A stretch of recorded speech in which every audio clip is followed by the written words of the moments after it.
dan kita sekarang punya agenda-agenda yang penting di depan mata. Jadi sudah pada move on. Tapi nggak tahu nanti di pimpinan partai masing-masing. Tapi kalau Anda cek saja lah, Anda coba deh. Misalnya random ngobrol dengan teman-teman anggota DPR. Sebagian besar ya kalau yang saya pahami mungkin ada 70-an% sudah move on gitu loh. Yang lainnya ya nggak bisa nggak bersikap menolak juga gitu loh soal persatuan ini gitu. Tapi yang udah ngomong udahlah pemilu mau apa lagi sih angket-angket, bahasanya begitu tuh. Udah capek kita udah ini. Karena kan kita semua lelah tuh dalam pemilu kemarin. Berarti diduga dan diprediksi tidak akan lanjut hak angket ini. Dan diharapkan ya. Ya. Dulu ini kan Pak Anies sama Mas Gajah belum mengucapkan selamat ke Pak Prabowo, dan PDIP sendiri mengatakan pemilu ini belum selesai sampai ada putusan MK sendiri. Kalau Gerindra sendiri memandangnya gimana? Ya hak beliau berdua dan hak PDIP ya silakan saja, nggak ada masalah ya. Tapi kan respon beliau berdua juga bagus bahwa ke Mahkamah Konstitusi bukan semata-mata ingin menang, kata Pak Mahfud, ya kan? Karena paling mengungkap beberapa kasus yang mereka anggap penting. Ya kami juga, ya di sisi lain ya kami juga Partai Gerindra dan Paslon 2 punya kepentingan mengungkap beberapa masalah ya yang dianggap kecurangan yang merugikan kami. Ini kan bukan soal menang kalah, soal yang benar harus diungkap, ya kan? Seperti apa? Yang salah juga harus diungkap gitu loh. Walaupun kami sudah posisi menang, tapi ada kasus-kasus dugaan kecurangan yang merugikan kami, menurut kami ya juga perlu diungkap gitu, supaya tidak terjadi lagi di kemudian hari.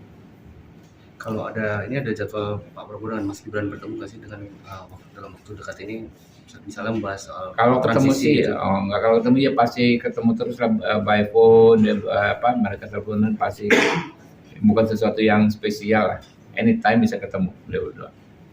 Soal lain soal terkait pilkada. Ini kan beberapa partai kepolitikan sudah jagoannya terutama di DKI. Nah dari Gerindra sendiri sudah ada omongan itu belum sih di internal terkait dengan pilkada? Yang jelas kalau untuk DKI Jakarta ya setahu saya pertama Partai Gerindra tidak mengharuskan kadernya maju sebagai calon, ya kan? Kami siap mendukung terutama rekan dari partai koalisi yang punya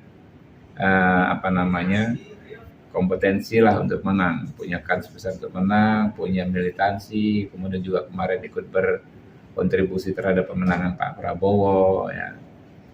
Walaupun namanya siapa, orangnya dari partai apa nanti yang menentukan Pak Prabowo ya. Tapi nggak ada kita batasi harus dari Gerindra, harus kader sendiri, nggak ada. Terutama DKI, karena memang kan ini kita nggak cukup juga mengajukan sendiri ya, kita perlu koalisi gitu. Berarti termasuk dengan daerah-daerah lain juga mempersilahkan untuk ada daerah lain saya kurang ini ya, tapi kan saya dapil Jakarta kurang lebih begitu yang saya pahami dari pernyataan Pak Prabowo baik eksternal maupun internal. Jadi nggak ada diharuskan harus kader kami gitu kan, nggak ada.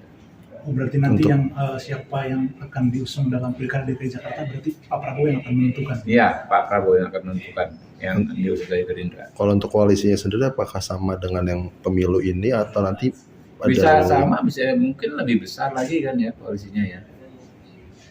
Ya. Bisa juga dengan Nasdem dengan yang sekarang pertemuan ini bisa. Mungkin saja sangat terbuka kemungkinan. Kalau koalisi Indonesia Maju bakal kapan lagi Bang Maju rapat lagi misal bahas? Kan rapat terus, kemarin kan rapat waktu pengumuman kan sekaligus rapat itu.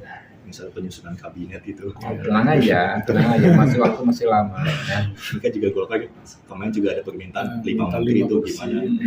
Ya kalau waktunya kan soal kabinet masih cukup lama, sekitar 7 bulanan sampai saya dilantik lagi periode berikutnya 1 Oktober, baru tanggal 20 Oktober Presiden Prabowo ya kan dilantik, baru mungkin 2 minggu setelah itu baru pengumuman menteri kan, biasanya kan begitu. Jadi praktis sekitar 7 bulanan lah, masih cukup lama lah ya.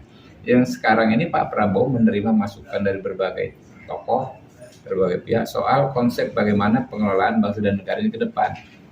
Jadi belum membahas orangnya siapa di kementerian apa, jadi konsepnya usulan-usulan soal energi gimana ya kan, soal pertanian gimana, soal pangan bagaimana, itu yang setahu saya belakangan ini terjadi itu, banyak masukan dari akademisi, dari tokoh-tokoh bangsa ke Pak Prabowo.